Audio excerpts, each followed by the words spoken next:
যারা জিকির আজকার করে না তাদের জীবনে শয়তান ছেয়ে যায়। তাহলে আপনি নিজ জায়গা থেকে চিন্তা করুন যে আপনি আল্লাহ রাব্বুল আলামিনের গোলামের জীবন যাপন করছেন, আল্লাহর জিকির আজকারের মাধ্যমে সময় কাটাচ্ছেন, নাকি শয়তানকে সুযোগ দিয়েছেন আপনার ওপর আধিপত্য কায়েম করার জন্য। রাজত্ব দাপট শয়তানের আপনার উপর চলছে নাকি দেখেন। যদি জিকির আজকার থেকে গাফিল, সারা দিন চলে গেল, কোনো জিকির আজকার নেই, কোনো জিকির আজকার নেই, তাহলে জানতে হবে যে আপনার জীবনে শয়তান সুযোগ পাচ্ছে। দিনের পর দিন চলে যাচ্ছে, কোরআনের তেলাওয়াত গুরুত্বপূর্ণ জিকির নেই, কোরআনের তেলাওয়াত, কিন্তু প্রতিদিন কত ঘন্টা আপনি মোবাইল নিয়ে ডিউটির ফাঁকেও 8 ঘন্টা ডিউটির ফাঁকেও আপনি ফাঁকিবাজি করছেন আর মোবাইল নিয়ে বসে থাকছেন। ডিউটির মধ্যে যদি 8 ঘন্টার মধ্যে আপনি মোবাইল ব্যবহার করেন, তাহলে ডিউটির বাইরে আরো 16 ঘন্টা, যতক্ষণ ঘুম না আসছে হাতে ধরেই আছে। ঘুম থেকে প্রথম দেখি কার কি এসেছে, সোশ্যাল মিডিয়া কি হয়েছে, আপডেট দেখি নতুন কি আসলো। রব্বুল আলামিনের কালাম, কালামুল্লাহ।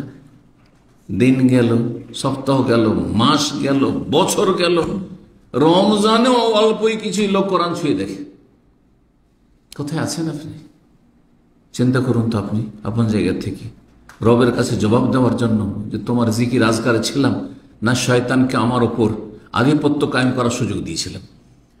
সূরা যুখরুফ আয়াত 36 আল্লাহ ইরশাদ করেছেন, ওমাইয়াশু আন যিকরির রহমান, রহমান পরম করুণাময় যিনি সত্তা, তার জিকির থেকে যারা দূরে থাকবে, জিকির থেকে গাফিল থাকলো, উদাসীন থাকলো, নুকাইয়িদ লাহু শাইতানান, তার উপর চাপিয়ে দেব, নিযুক্ত করে দেব শয়তানকে। স্পষ্ট আয়াত, নুকাইয়িদ লাহু শাইতান ফাহুয়া লাহু কারীন, সুতরাং সেই শয়তান তার ঘনিষ্ঠ বন্ধুতে পরিণত হবে। কারীন, যে সাথ ছাড়ে না।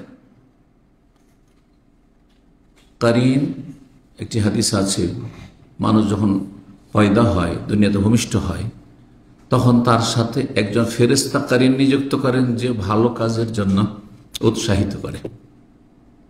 এই জন্য মাঝে মাঝে বিবেকে বাধা দেয়। দেখবেন যে পাপ করতে গিয়ে বিবেকে বাধা দিচ্ছে। ওই বিবেকে বাধা দিচ্ছে যে বলছেন, ওইটি আপনাকে কি করছে, গুনার কাজ থেকে বাঁচতে উদ্বুদ্ধ করছে, নেকির কাজে আপনাকে উৎসাহিত করছে। ওই আপনার কারীন যে ফেরেশতা রয়েছে, মালায়েকা। আর আরেকজন কারীন, একবার ঘনিষ্ঠ সঙ্গী, সব সময় লেগে আছে আপনার সাথে, সব সময় আপনার সাথে নিযুক্ত আছে। ও জিন থেকে ইয়ামুর বিশ্বর, অন্যায়ের জন্য পরিচিত করে, ভালো কাজে কি করে, অনাগ্রহী করে, গাফিল উদাসীন করে।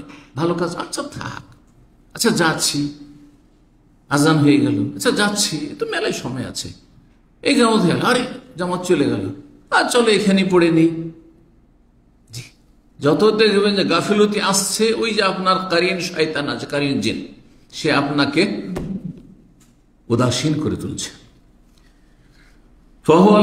শয়তান কারীন হয়ে যায়, তখন ফেরেশতার পক্ষ থেকে সহযোগিতা পান না। ফেরেশতাকে সুযোগ দেন না যে আপনাকে ভালো কাজে উদ্বুদ্ধ করবে। ৩৫০০+ সহিহ ইসলামিক বই, বিশ্বাসের পথে নির্ভরযোগ্য ঠিকানা ইখলাস লাইব্রেরি। সংগ্রহ করুন আজই, ভিজিট করুন আমাদের ওয়েবসাইট